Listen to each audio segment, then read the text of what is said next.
Subscribe કરો સતશ્રી ચેનલને અને બેલ આઇકોનને દબાવો, જેથી સતશ્રીના નવા વિડીયો સર્વપ્રથમ આપને પ્રાપ્ત થશે. વહાલા ભક્તો, પંચાબ્દી મહોત્સવ નિમિત્તે આપણે સાંભળી રહ્યા છે મહાભારતની કથા. हमारे धारासभ्य श्री कुमारभाई हमणा बात कहता था कि सत्र चालतुं तू गांधीनगर हता पण गांधीनगर में तमारी महाभारतनी कथा तो सांभळता था के खूब लोको महाभारतनी कथा सांभळे छे. व्यास भगवाने लोकोना हित माटे जे दाखलो करेलो અને જે ગ્રંથને સ્વયં ગણપતિ દાદાએ લખેલો એ ગ્રંથની કથા આજે જન જન સુધી પહોંચી રહી છે. સિરિયલમાં તો બહુ જરા જરા પાઠ આવ્યા હોય, જે આજે બપોર પછી આપણે પતિવ્રતા નારીના મહિમાની કથા આવી, ઇત્યાદિ કથાઓ સિરિયલમાં ન આવે, એ તો મહાભારતની કથા થાય તો જ આવે. અને એટલા માટે મેં બી બહુ દાખલો કર્યો છે આ કથામાં, કારણ કે તમે બધા છે ને હવે અટાણે ફાલ ફાલ ખાનારા થઈ ગયા છો. તમને સેજે ડસુરો ચડે ને એટલે સેજે તમે બેહો એમ નથી, એટલે બહુ સાર સાર કાઢી કાઢી અને પીરસીએ ત્યારે લોકોને રસ રહે. એટલે દાખલો મેં પુષ્કળ કર્યો છે. યજમાન પરિવારે એની સદલક્ષ્મી વાપરી છે, તમે બધાએ ખૂબ એમાં સાથ સહકાર આપ્યો છે. પણ હવે આ કથા કાલે તો પૂર્ણ થઈ જશે, પણ આ કથાની ડીવીડીઓ બને છે, ઘર ઘર સુધી આ ડીવીડીઓ પહોંચે. તમે બીજું કોઈ સત્કર્મ ન કરી શકો તો એકાદો સેટ લઈ, કોઈ તમારા બેન દીકરીઓ હોય, કોઈ તમારા મામા હોય, સંબંધી હોય, મિત્ર હોય, પાડોશી હોય, કોઈ તમારે ત્યાં કામ કરનારા નાના ગરીબ માણસો હોય, તો એને એક સેટ લઈને ભેટમાં દેવો, જેથી એના જીવનમાં પણ ઘણો લાભ થાય. તમે બધા જ કોઈનો બર્થડે હોય તેથી ચોકલેટ દેશો ને ખાઈને તરત નાખી દેશે, અને એની જગ્યાએ એક સેટ ભેટમાં આપ્યો હશે તો એના ઘરના વાતાવરણને આખો બદલી દેશે. એટલે ખાસ આ ડીવીડીની કથાઓ, મહાભારતની કથાઓ, ડીવીડીના સેટ તમે વસાવજો, તમારા સગાવાલા મિત્ર મંડળમાં પહોંચાડજો. ખાસ કરીને આ મહાભારતની કથા જન જન સુધી પહોંચે, એક એક હિન્દુની ઘરે પહોંચે, અને આ મહાભારતની કથાથી બધા પરિચિત થાય, એના માટે મેં મારી રીતે પ્રયાસ કર્યો છે. તમે તમારી રીતે પણ થોડો થોડો દાખલો કરજો અને ઘર ઘર સુધી મહાભારતની કથાને પહોંચાડજો. આજે માણસો આજે વ્યસનોવાળા હોય તો મહિને મહિને માવાના 500-1000 રૂપિયા વાપરી નાખતા હોય. આ કથા જો તમને અડી હોય તો આજથી માવા બંધ કરી અને જે માવાના પૈસા બચે ને એ કોઈ આવા સત્કર્મમાં વાપરવાનું શરૂ કરી દો, ટર્નિંગ પોઈન્ટ આવી જશે. જાજુ નહીં, જે રૂપિયો આપણો ખોટે માર્ગે વપરાય છે, વ્યસનમાં વપરાય છે, ખોટી ફેશનમાં વપરાય છે, કે કોઈ ખોટા પાપને માર્ગે વપરાય છે, એને બંધ કરી અને એ આપણો પૈસો સદમાર્ગે વપરાય, એવું આ મહાભારતમાંથી શીખવું. અને ખાસ કરીને જે સુંદર મજાની આધ્યાત્મિક સુધા નામનું પુસ્તક બન્યું, બધા લોકો ખૂબ લઈ ગયા, થઈ રહ્યા છે, પણ છતાંય તમારે જ્યારે ક્યારે જોતા હશે તો બંને મંદિરોથી તમને ઉપલબ્ધ થશે. જે આપણી હિન્દુસ્તાની સંસ્કૃતિનું સર્વે આધ્યાત્મિક નોલેજ, આપણા શાસ્ત્રો, એના પરિચયો, આખા હિન્દુ સંપ્રદાયને લક્ષ્યમાં રાખી આ આધ્યાત્મિક સુધા બનાવ્યું છે. તમારા કોઈ માતા પિતા કોઈ ધામમાં ગયા હોય, એની સ્મૃતિમાં કોઈને ભેટ આપવું હોય તો સેટ યા તો આવું પુસ્તક તમે ભેટમાં આપી શકો. કોઈ પણ એવું સારું નિમિત્ત હોય, બર્થડે છોકરાનો હોય ને ખુશીમાં તમે કોઈને ભેટમાં પણ આ આપી શકો.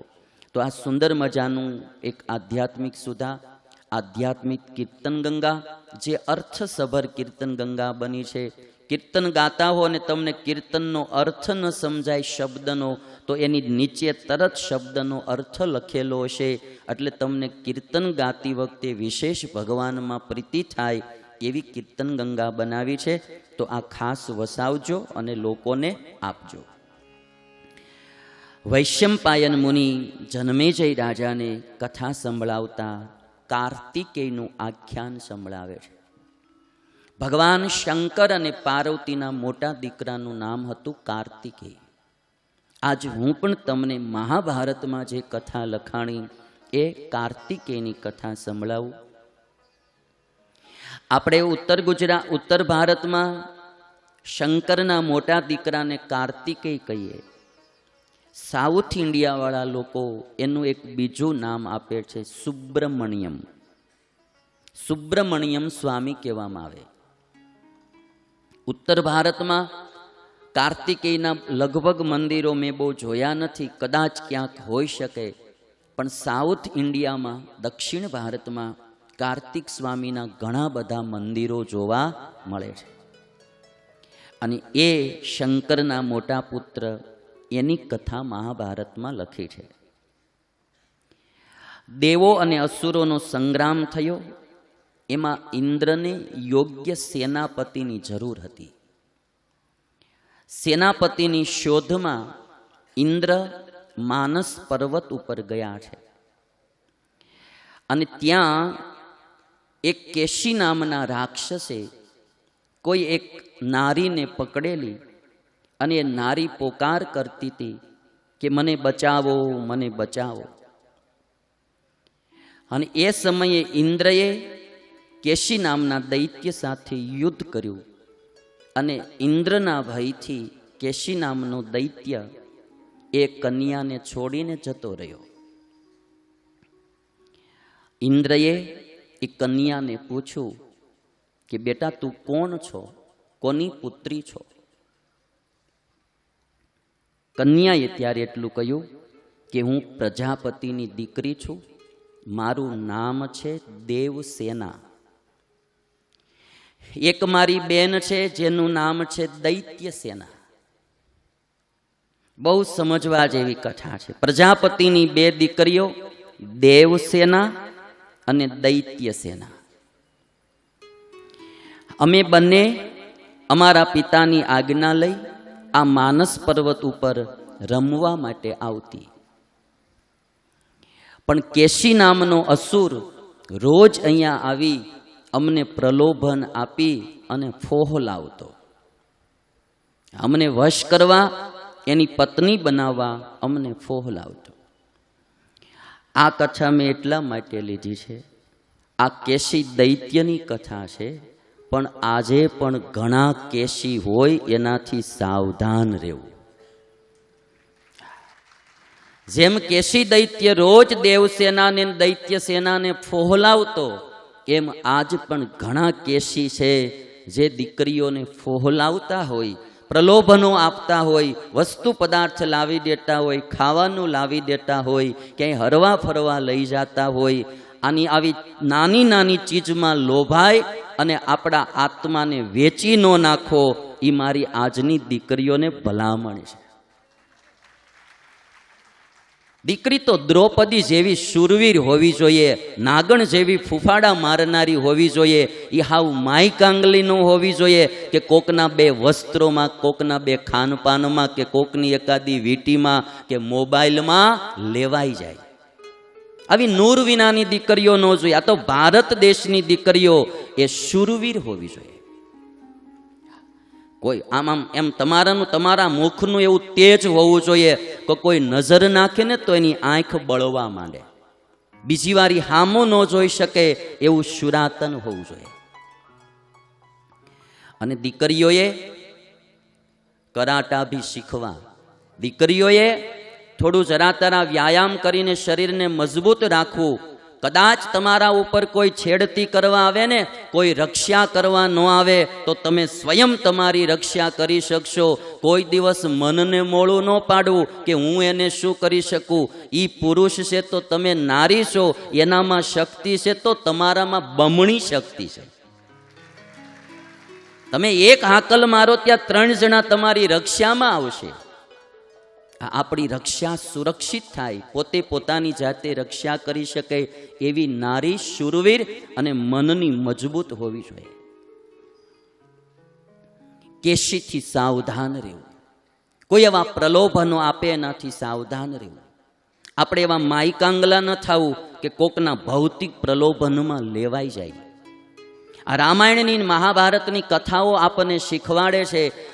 સીતાને રાવણે કેટલા પ્રલોભન આપ્યા પણ સીતાનું મન ડગ્યું નહીં. અહીંયા દ્રૌપદીને દુર્યોધને કેટલા પ્રલોભનો આપ્યા પણ દ્રૌપદીનું મન ડગ્યું નહીં. આ આપણી આર્ય નારીની ગાથાઓ છે. દેવસેના કહે છે કે અમને બંને બહેનોને લોભાવતો આ કેશી, એમાં મારી બેન દૈત્ય સેના હતી ને, એને એમાં પ્રીતિ થઈ ગઈ અને એનું અપહરણ કરીને આ કેશી નામનો દૈત્ય લઈ ગયો. અને મને જ્યાં એણે અપહરણ કરવા પકડી ત્યાં તમે આવી ગયા અને તમે મારી રક્ષા કરી, એટલે તમે મારી બહુ સારી મદદ કરી છે, એમ દેવસેના બોલી. જો દેવસેના ને દૈત્ય સેના ભાગી ગઈ, દેવસેના રહી ગઈ. સમજાય છે ને તમને આમાં? દૈત્ય સેના રાક્ષસ હારે ભાગી ગઈ, દેવસેના બચી ગઈ. નામના આધારે પણ આમ જોવો ને તો બહુ મજાની કથા છે. તમારા પરાક્રમથી હું બચી ગઈ. દેવસેના કહે છે કે મેં તો એવો પતિ નક્કી કર્યો છે કે જે પતિ દુર્જેય હોય, કોઈથી જીતાય નહીં એવો હોય અને શૂરવીર હોય એવા પુરુષને મારે પતિ બનાવવો છે. અને મારા પિતાજીના વરદાનથી મારો એવો પતિ બનશે કે જે દેવ અને દાનવોને પણ વંદન કરવા યોગ્ય હશે. દેવસેના કહે છે કે મારે પતિ કઈ મોળો નથી જોતો, શૂરવીર જોઈએ અને દુર્જેય જોઈએ. બધી નારીને એવી ઈચ્છા હોય કે અમારે પતિ હારો બને. ભાગવતમાં ગોપ કન્યાઓ જ્યારે કાત્યાયની દેવીની પૂજા કરતી અને ત્યારે યમુનામાં સ્નાન કરીને રોજ કાત્યાયની દેવીને એમ પ્રાર્થના કરતી કે હે દેવી, તમે અમને પતિ આપો ને તો કૃષ્ણ જેવો ગુણિયલ પતિ આપજો. ગોપ કન્યાઓ આવી પ્રાર્થના કરતી. આજે બી બિચારી કન્યાઓ બધી મોળાકાત ને આ બધા ભાતભાતના વ્રતો કરે કે અમને પતિ હારો મળે. દારૂડિયો મળી જાય ને જિંદગી ખરાબ થઈ જાય. આ વ્રતો કરવા, પણ હવે આજના બહેનો છે ને વ્રતોમાં શું કરે છે, આખો દાડો નકરું ખાખા કરે ને રાતે જાગરણમાં ફિલ્મ જોવા વૈયા જાય, એટલે દારૂડી આવી જાય છે. દારૂડી એટલે આવી જાય છે. વ્રત કરવું તો દિલથી કરવું અને ભાવનાત્મક ને ભજનાત્મક કરવું. જાગરણ કરવું તો ભાવનાત્મક ભજનાત્મક કરવું અને રોજ ભગવાનને પ્રાર્થના કરવી. આપણે આમ જોવો ને તો ભગવાન કૃષ્ણના પહેલા પત્ની રૂકમિણી બન્યા. રૂકમિણી પણ માતાજી આગળ જઈને પ્રાર્થના કરતા કે હે માતાજી, મારા પતિ કૃષ્ણ બને. સારા પતિ જોતા હોય તો પોતાના ઈષ્ટદેવને પ્રાર્થના કરવી. વ્યસની આવી જાય ને, નાની ઉંમરમાં વિધવાપણું આવશે. દારૂડિયો આવી ગયો, સ્મોકિંગ કરનારો આવી ગયો, નકરા માવા ખાનારો આવી ગયો ને તો વેલા વિધવા આપણે થવું. ઈ તો જાતો જાય, દુઃખ બિચારા બહેનોને થાય. અને પતિઓને મારે એટલી ભલામણ કરવી છે, પત્નીઓના જોક્સ તો તમે બહુ સાંભળ્યા હોય, પણ પતિઓએ ધ્યાન રાખવું જોઈએ કે તમારા પત્નીનું તમારે બહુ ધ્યાન રાખવું જોઈએ. એને રાજી કરવા જોઈએ. એને જે ચીજ તમારી ન ગમતી હોય તમારે છોડવી જોઈએ. તમે બીડી પીને એની પાસે જાઓ, એને મોઢામાં વાસ આવતી હોય, ન ગમતું હોય તો સ્મોકિંગ બંધ કરી દેવું જોઈએ. પછી તમે નકરા માવા ખાઈને જાઓ, એની વાસ ગમતી ન હોય, દારૂ પીને જાઓ હાંજે, એને ગમતું ન હોય, આવું બધું બંધ કરી દેવું જોઈએ. આવું એ કોઈ વ્યસન જીવનમાં ન રાખવું જોઈએ. આજે કેટલી બહેનો બિચારી આ રીતે દુઃખી થાય છે. પતિ દારૂડિયા મળી જાય, પતિ કોઈ એવી રીતના જુગારી મળી જાય. કાં લગ્ન ન કરવા જોઈએ.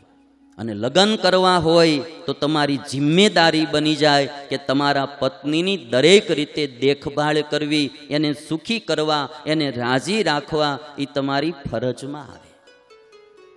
જા મારા બાલસ્વામીમાં એટલો જ ફેર, બાલસ્વામીએ કોઈ ચેલો નથી કર્યો, તે મોજ કરે, કાંઈક આવડા ભૂલ કરે ને મન કે જો આ તમારા ચેલા છો હોય, અને એ તો લેર કરે. અને આપણે 2-4 કર્યા હોય એટલે માણું આપણે ગમે એટલું ધ્યાન રાખીએ, આ કાંઈક કરે તો વાંક તો આપણો જ આવે. એટલે અમારે ચેલા ને તમારે પત્ની એ કરવામાં ધ્યાન રાખવું પડે ને કર્યા પછી એને નિભાવવું પડે. પત્ની દુઃખી થાય એવું પતિએ ક્યારેય ન કરવું જોઈએ. પતિ પત્ની છે ને એ બહુ દુનિયામાં ગાઢમાં ગાઢ કોઈ મિત્ર હોય ને, આ મહાભારત બોલે છે તો એ પતિ અને પત્ની છે. એના જેવો આ દુનિયામાં કોઈ ગાઢ મિત્ર ન હોય. હું તમને આજે એક નવી વાત કોઈ દી કીધી નથી એવી કહું. તમે આ લગ્ન કરો ને, જેને વેડિંગ રિંગ કહે ને, વેડિંગ રિંગ, એ કઈ આંગળીમાં પહેરો? ટચલી પછીની આંગળીમાં પહેરો ને, ટચલી પછીની આંગળીમાં. કારણ કે મારે પૂછવું પડે ને કઈ આંગળીમાં પહેરો એમ. એટલે આ ટચલી આંગળી હોય ને એની પછીની આંગળીમાં વેડિંગ રિંગ પહેરે. એટલે જે વિવાહ વખતે પતિ પત્ની હામી હામી રિંગ પહેરાવે, વીટી, એ આ આંગળીમાં પહેરાવે. એ આંગળીમાં શું કરવા પહેરાવે ખબર છે તમને? 5 આંગળીમાંથી આમાં જ શું કરવા પહેરાવે? ટચલીમાં શું કરવા ન પહેરાવે? આ પેલી આંગળીમાં શું કરવા ન પહેરાવે? કોઈને ખબર છે? જો તમને હું કહું, હું કરું ને એમ તમારે કરવું પડશે, બરાબર છે? જો આ 4 આંગળી હોય ને, બરાબર, આમ તો આ 5 આંગળીઓ ટોટલ હોય, એમાંની જે વચલી આંગળી છે ને એને તમારે આવી રીતે આમ જોડવી પડશે. હાલો બધા એકારે, પુરુષો ખાસ, બહેનો ભાઈઓ બધા જ, જો આવી રીતે વચલી આંગળી જે છે ને, વચલી આંગળી, લાંબી આંગળી, એને વચલો ભાગ એનો 2 અડાડી જ રાખવાનો, એને સેજે છૂટો નહીં પડવા દેવાનો. હા, વચલો ભાગ આમ અડાડી રાખવાનો. હવે બાકીની બધી આંગળીઓને ખુલ્લી કરી નાખો. ટચલી એ ટચલી અડાડી દો, ટચલી પછીની છે એને અડાડી દો, આ પેલી 2 આંગળીઓ એને પહેલા અડાડી દો, અંગૂઠે અંગૂઠો અડાડી દો. થઈ ગઈ પોઝિશન. વચલીને જુદી નહીં પડવા દેવાની હો, એને એક્ઝેક્ટ તમારે આમ છે તો અડાડી રાખવાની. હવે તમે આમ અંગૂઠાને બેન જુદા પાડશો ને તો પડી જશે. પડી ગયા? આમ આમ કરશો ને અંગૂઠો જુદો પડી જશે. શું કરવા? એ માતા પિતાનું સ્થાન ધરાવે છે.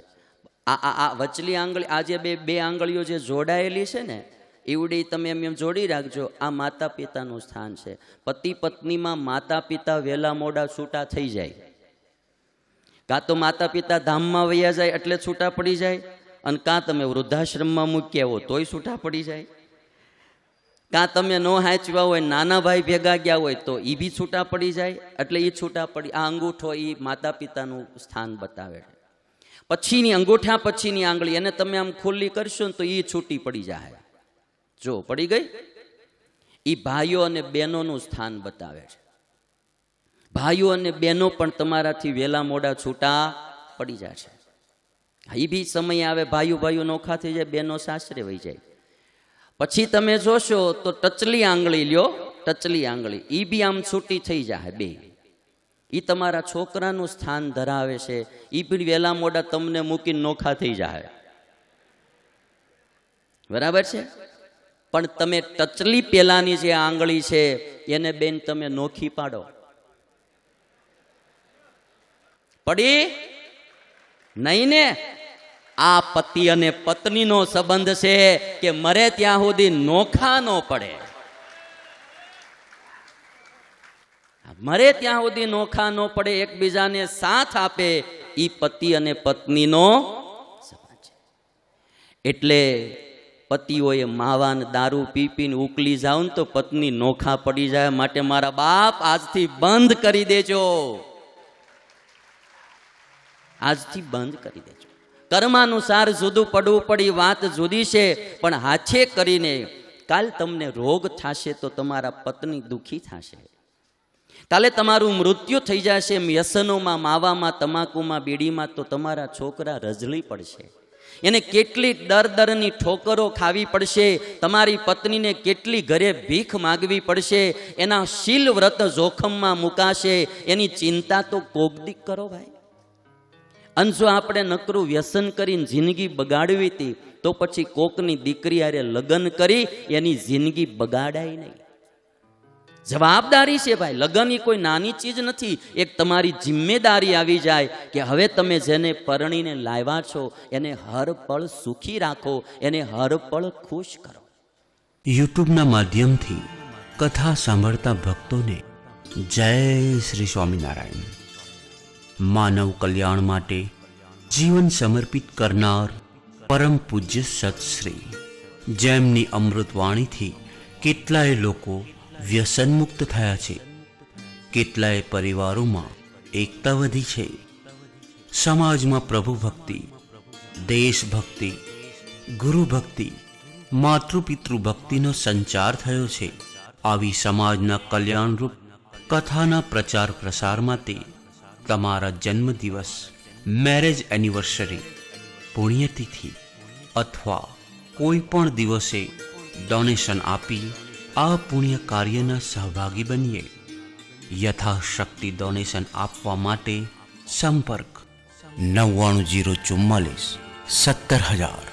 જય શ્રી સ્વામિનારાયણ. જો તમને આ વિડીયો પસંદ આવે તો લાઈક કરો, નીચે કોમેન્ટ બોક્સમાં તમારા વિચાર લખી મોકલો. સાથે સાથે આ વિડીયો તમારા મિત્રોને ફેસબુક, વોટ્સઅપમાં શેર કરવાનું ભૂલતા નહીં. અને વધુ વિડીયો માટે અમારી આ ચેનલને સબસ્ક્રાઇબ કરી બેલ આઇકોન જરૂર ઓન કરજો.